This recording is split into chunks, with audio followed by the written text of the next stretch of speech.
welcome to Vlogmas. Come on in.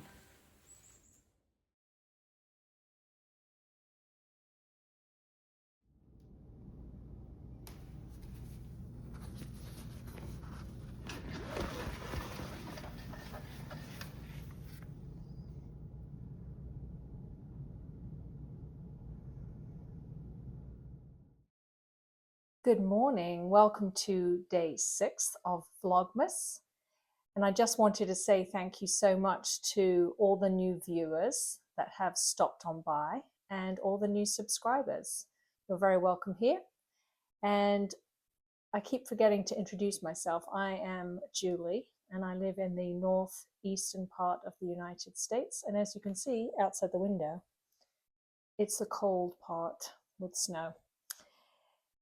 So I wanted to show you my progress on my Litmus cowl, which is a pattern by Jude Harper. Yesterday I had opened a little nugget of Croy socks, and that yarn is definitely a little thicker than a regular sock yarn. Croy socks is a commercial yarn, so even though it was 10 grams, it did not knit nearly as much as some of the other colors have done. The Holstgarn, I think, has knit the biggest stripe simply because that is a very fine fingering weight.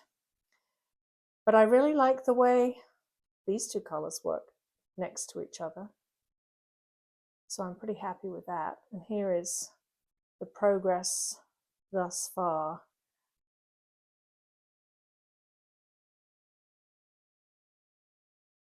So now let's get on to opening today's yarn advent nugget, number 6. Have my scissors at the ready. We'll see what color we get today. All right. Wow. Well, this is interesting. Okay.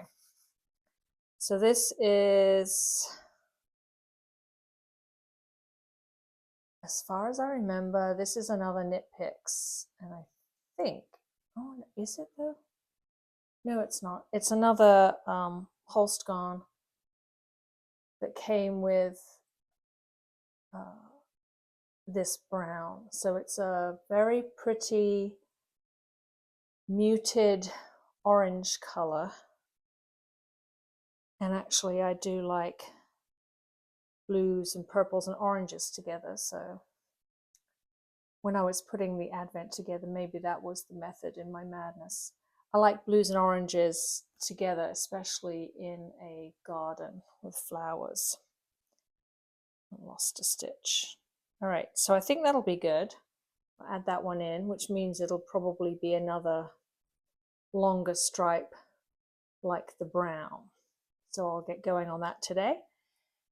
And I am going to put in the clip that I took yesterday of finishing the Neapolitan style pizza adventure. Several days ago I made the dough and put it in the fridge and left it there for 48 hours. And yesterday I made the pizza right before we went out to see a concert.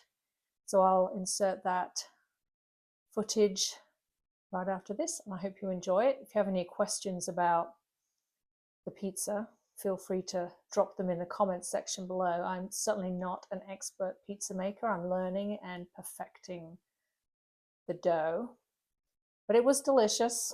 So let me know if you feel inspired to give that a try. All right, I will see you in a little bit. Bye-bye. So the pizza dough has been out of the fridge for about 3 hours. It's pretty cold in my kitchen, so it didn't do much other than warm up a little bit. The other things I need for the pizza making are a pizza peel and a pizza stone, which is heavy, so I'm not gonna, whoop. Mine is just a big rectangle. And then the oven has to be very, very hot. So it's being preheated to 550. So while the oven's preheating, I will chop the vegetables that are going to go on top of the pizza. And then I will start to shape the pizza dough.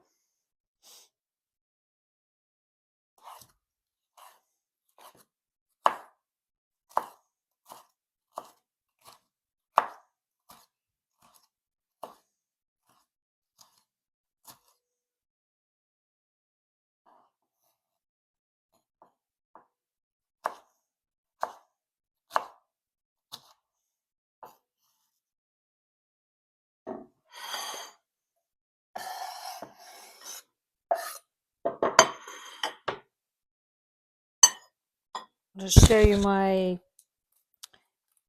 onion chopping trick. So here's my onion.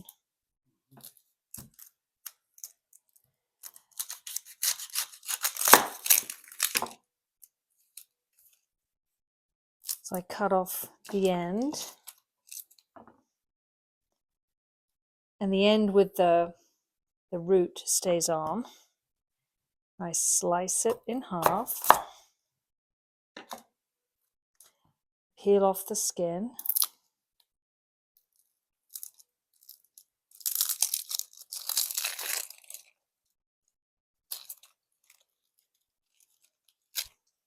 So now I have an onion that's peeled with the root end left on. And I take my sharp knife and I'm going to cut almost to the edge of the root first.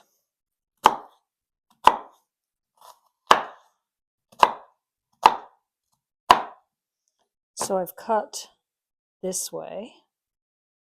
And now I'm going to cut this way. And I don't have to worry about anything falling apart because the onion is being held together by the root end. So now I just slice the onion into little dice. And all you're left with at the end is the little root nub. So that's how I slice my onions.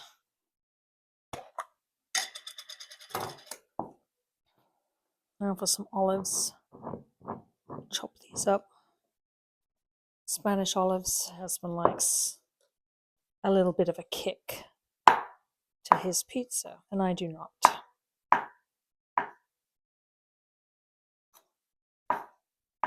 So I'm about to take the pizza dough out of its little pot. You can see it leaves an indentation when I press my finger in it.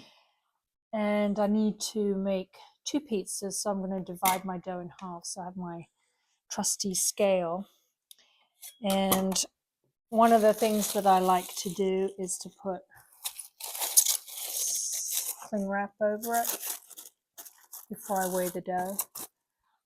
That way it stays clean, and when I'm done weighing, I can just take this off and it's good to go. All right, so let me do that. Weigh the dough.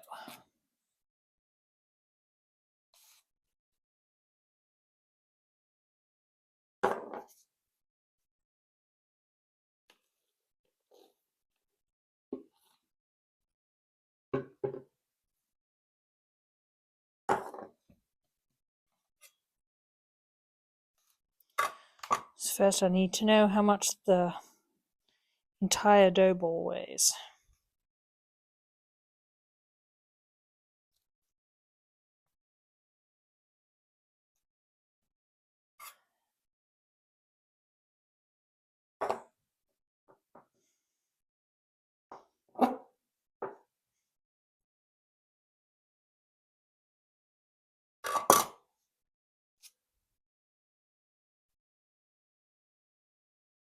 Oh my gosh, that was good.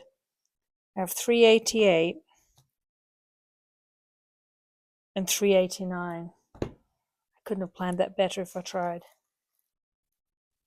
All right, so I have my 2 dough balls. So now I get to start shaping these. So one of the things that we learned in the class was not to use your fingertips to press the dough, but to use this part of your palm to push. So I'll start doing that. I'll press flat with my palm and then I'll start pushing. And I have to have a very well floured surface because I need to get this very thin in the middle. And it does want to bounce back on itself, but not too much because the dough was made with semolina flour, so it's a little more forgiving than a dough that's made with just 0 flour. I can tell this dough is pretty active because as I'm working it, it still wants to make bubbles. And my pizzas will not be perfectly round. They're always some kind of rustic, misshapen shape. So I'm just turning it around. And I'll flip it over. And I'll continue doing that. Pushing with the edges of my hand. So I'll work on this some more and then I'll work on the other one and I'll come back to you. You can also lift it to get it to stretch like this. As I said, it's a lot more of a forgiving dough because it's got semolina flour in it. So this one looks pretty good. I'm going to put that on a floured surface over to the side so it doesn't stick. Let it relax for a bit, and then I'm going to work on my second piece of dough.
You do want to make sure that you have plenty of flour under the pizza dough so that when you go to transfer it to the pizza pill, it doesn't stick to your countertop.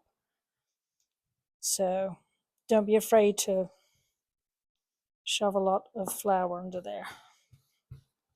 And the pizza sauce that I like to use is this one. And I don't put it on too thickly. And I also don't put it on until the oven has reached temperature because I don't want it sitting on the dough and making it soggy. So I have a little bit to go before we get to 550.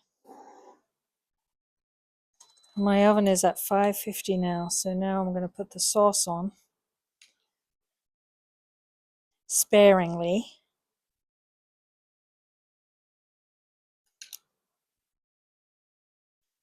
And not all the way to the edge. Mozzarella.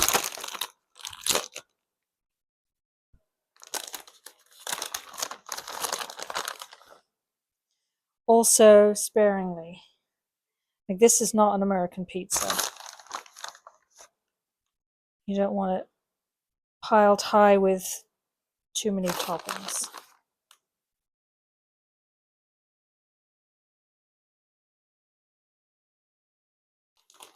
And now had a change of heart. Somebody wanted kielbasa on theirs. So one half is going to have kielbasa and veggies.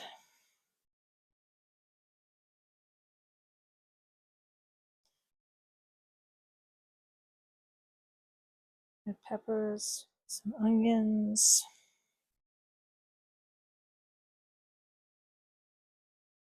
some olives.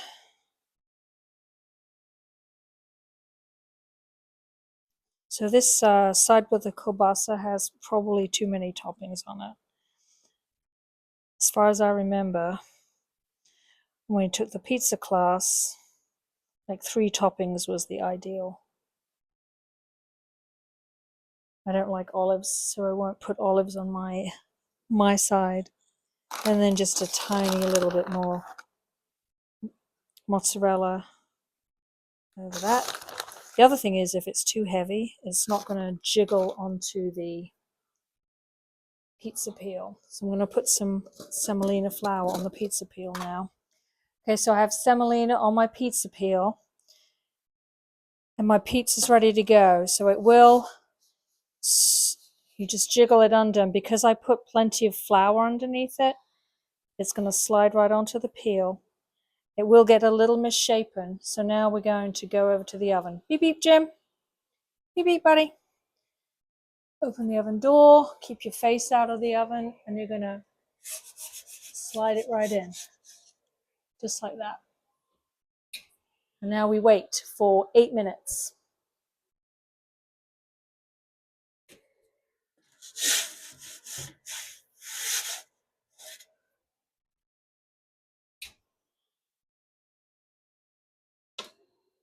The important thing with the pizza stone is to let it cool down in the oven. Don't try and take it out and put it under water, it'll crack. And also, when you clean it, just wipe it off with a damp cloth and scrape off any bits of cheese that are on there. Because if you use soap on a pizza stone, when you make pizza the next time, it'll taste like soap.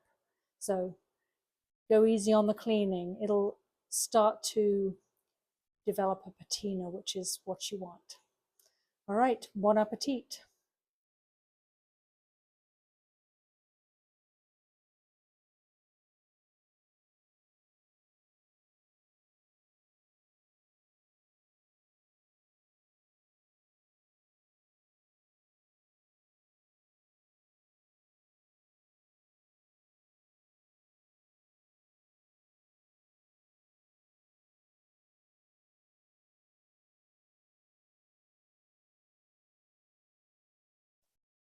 Thought I'd pop in and show you a quick Christmas related craft that I am currently working on.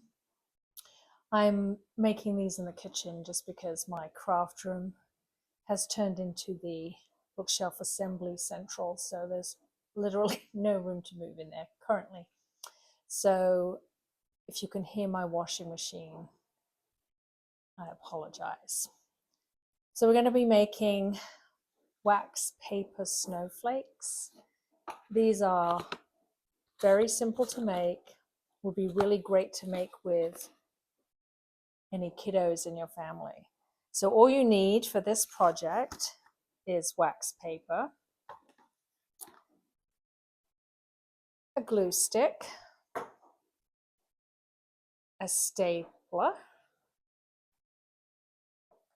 pinking shears if you have them, not completely necessary, but it is nice for the decorating, and a pair of sharp scissors.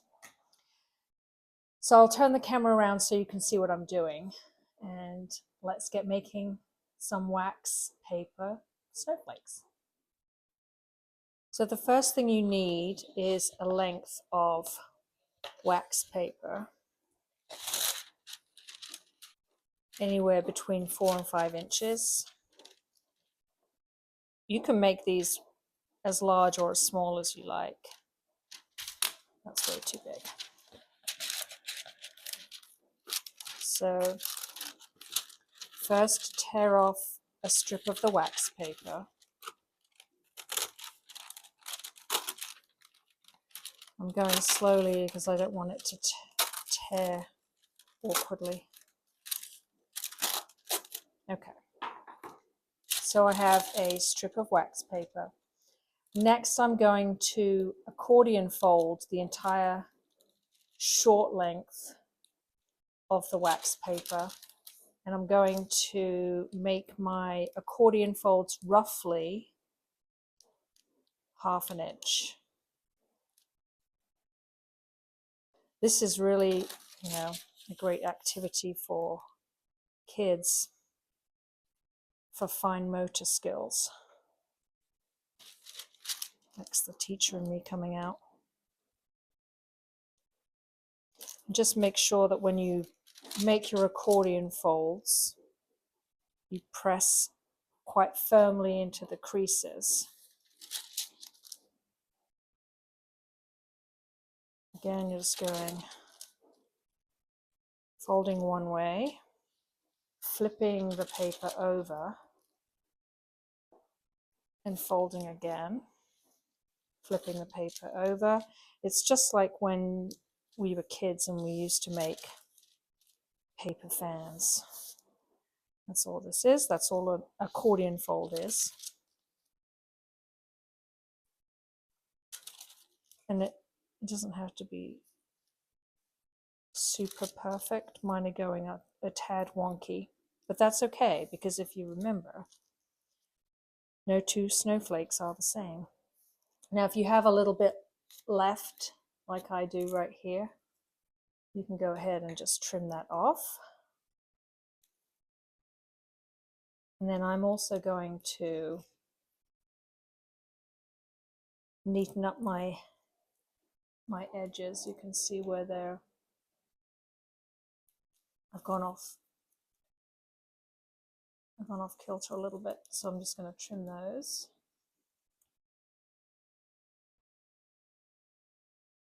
I mean, it's not entirely necessary, but I'm going to do it. All right, so now I have my accordion fold wax paper. Now you need to find the center. Once you found the center, you're going to put one staple right in the middle. So to do that, you can just fold it. And then take your stapler and, as accurately as you can, which isn't always easy, staple the center. All right, so I've stapled the center. And then next, I'm going to put some glue just on this section right here. I'm just using glue stick. I mean, if you wanted to, you could probably put a little dab of hot glue on there. But I'm not going to do that. So then you have glue on this side, no glue on this side. You're just going to fold it over and glue it together. All right, so there we have the staple in the middle,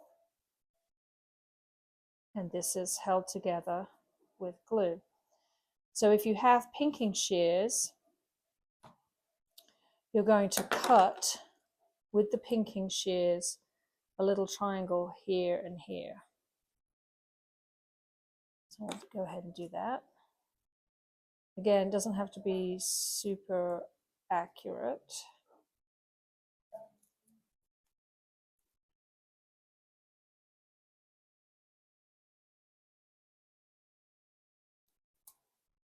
So then you're left with a piece that looks like this.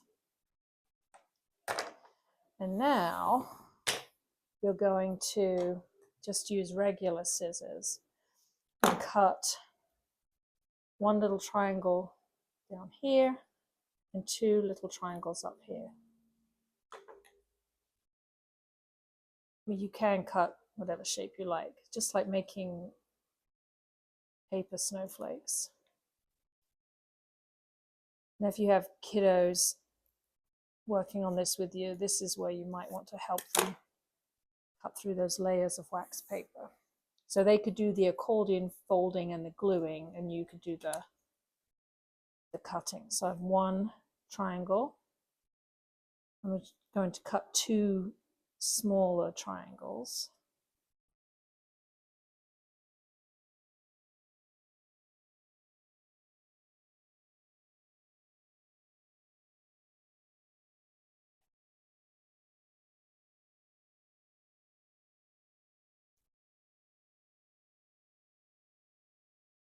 Okay. So now I have something that looks like this. Now what I'm going to do is put glue right here.